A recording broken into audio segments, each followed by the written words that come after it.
Hey everyone, welcome to my episode of Recently Read.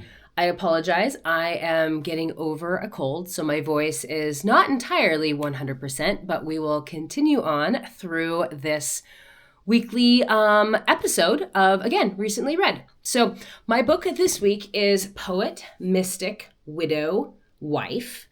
It is by Hedda House.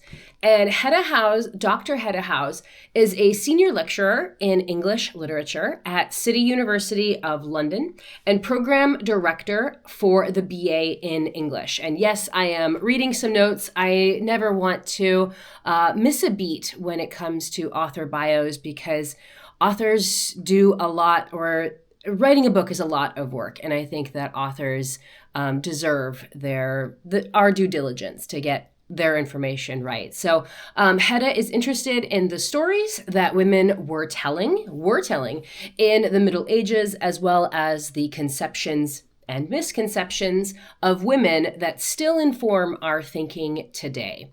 So this book was interesting. It chronicles the life of four women. So there was Marie de France, who is the poet, Julian of Norwich, who is the mystic, and then we have Christine de Pizan, who is the widow, and we round that up with Marjorie Kemp, who is the wife. The book, again, it tracks these four women throughout various stages of life: pregnancy, motherhood, concubinage, travel, working, friendships, social stature, and then finally death.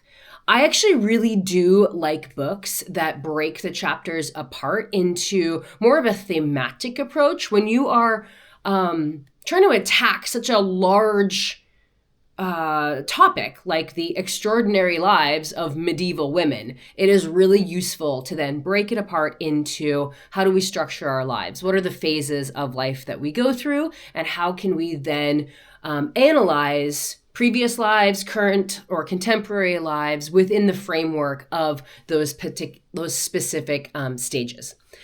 There were a couple of interesting things that I did learn from this book. The first one was the concept of anchoresses. I had never heard of this at all before, and it's absolutely fascinating. So I'm just going to read you a little bit of information on anchoresses. So in Christianity, an anchoress is a woman who chooses to withdraw from the world to live a solitary life of prayer and mortification. Now, we all have our moments of, being a hermit or withdrawing from public life, but this was definitely different. So Julian of Norwich, who is the mystic in this book, she was an anchoress whose writings tell of her life and her spiritual journey. And the word anchoress comes from the Greek anachorio, meaning to withdraw. So not only did they withdraw, but they were actually literally sealed into a room for the rest of their life. Like, there was no doors. There was no way out of these places. They were literally bricked in. Kind of thinking of like the Cask of Amontillado from Edgar Allan Poe.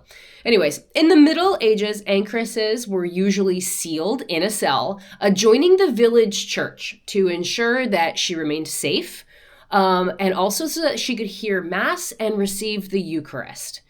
An anchoress freely chose to be confined in this cell so that she could pray and read, committing her life to God. Men could also become anchorites, similarly enclosed in a cell, but they actually it wasn't as restricted. So they could actually travel, and they could, some were priests who actually chose to be enclosed, but they could leave their cell and celebrate Mass every week. Very few cells remain, but the evidence from documents suggests that there was one window called a squint that enabled the anchoress to see a limited view of the altar in the church.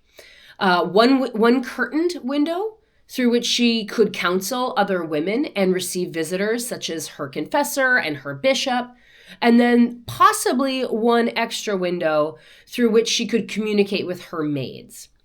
A medieval anchoress also needed a patron. She had to pay for herself to be locked up or to be locked in sealed into this cell. So this patron would undertake all of the supplies, so her needs, her physical, her spiritual needs. And it was a significant and costly undertaking. So a woman choosing enclosure was questioned closely by the bishop to ensure that she was suited for such a harsh living condition. And she would remain in this cell for the rest of her life. The cell was also often cited in the cemetery that was located next to the church, indicating that anchoresses were committing to a living death. So being sealed away from society, essentially you go through the first death of, again, that wall being sealed behind you, and then you eventually do die in your cell. The committal service for an anchoress also suggested that her grave be dug in the cell. This is often where she knelt to pray, and where eventually she would be buried. So in many cases, the door would be nailed up or sometimes bricked up. So like I said, kind of like a cask of Amontillado. There were 123 anchoresses in England in the 13th century. So I believe this is around the same time as Julian Norwich.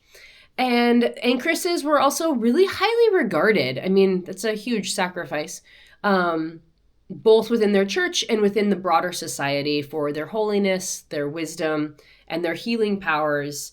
Even beyond, actually, the religious men and women who chose a monastic life. So very different than an anchoress going into a convent or a monastery.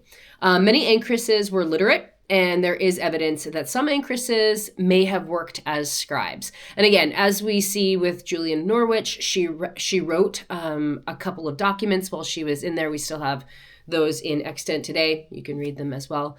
So that is what an anchoress is, or that is one of the learnings that I had from this book. Again, really fascinating. I had never heard of that concept ever before.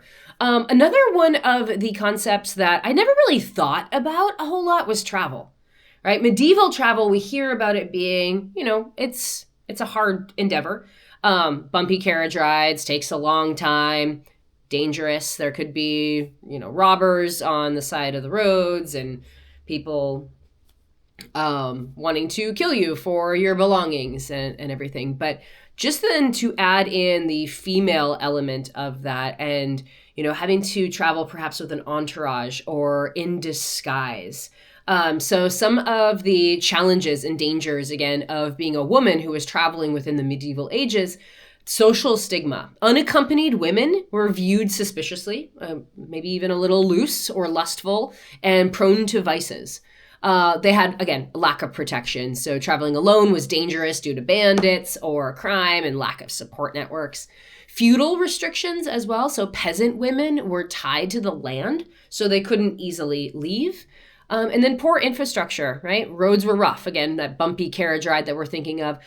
Carts were really for cargo, and travel was slow, making it very arduous. So medieval women's travel was very limited, often restricted, again, to just noble women moving for marriage or religious women entering convents, or even the destitute, again, living that nomadic life. So most women actually did stay at home, but some, again, like pilgrims. So Marjorie Kemp in this particular book, who is the fourth woman analyzed as under the title of wife, she actually traveled several times and often for religious reasons. She, if I remember correctly, she did actually make it all the way down to Jerusalem. And again, they usually travel in groups. There was, within Marjorie Kemp's own writings, there's lots of stories about the women who she traveled with and the drama that did ensue from that. But again, they usually traveled in groups facing, or they may have faced societal suspicion as wandering women.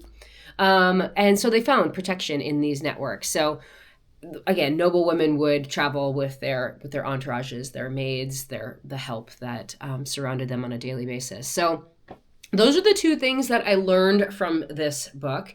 It was an interesting book, but I think that if I am going to give it a rating, I am going to rate this as a suggested read. So writing about women in history as the overlooked half is sort of a subgenre right now within history that is expanding, rightly so. But I think it's time to actually raise the bar on the types of books that are being written. This is a great book for anyone who doesn't know about medieval history or doesn't quite understand the setting of women within medieval history, and again the contextual evidence of women in medieval history and how we really see it. And as we look at literature, as we look at archaeological resources, and really seeing how their lives played out. So again, great book if you are just coming into the topic. If you are familiar with medieval history or a little bit more of women's roles within medieval history, there's not all that much in this book that really pushed the narrative forward for discussing women in the past and the numerous and myriad of things that we still do not know about women's day-to-day lives within the medieval landscape. And definitely recommend it for those who want to dive into history and how women in history actually lived, as opposed to how we've been taught or told that women lived within that historical frameworks. Thanks for tuning in, and stay tuned. Next week we'll have another recently read book for you, and I will see you in a couple of weeks with my next recently read.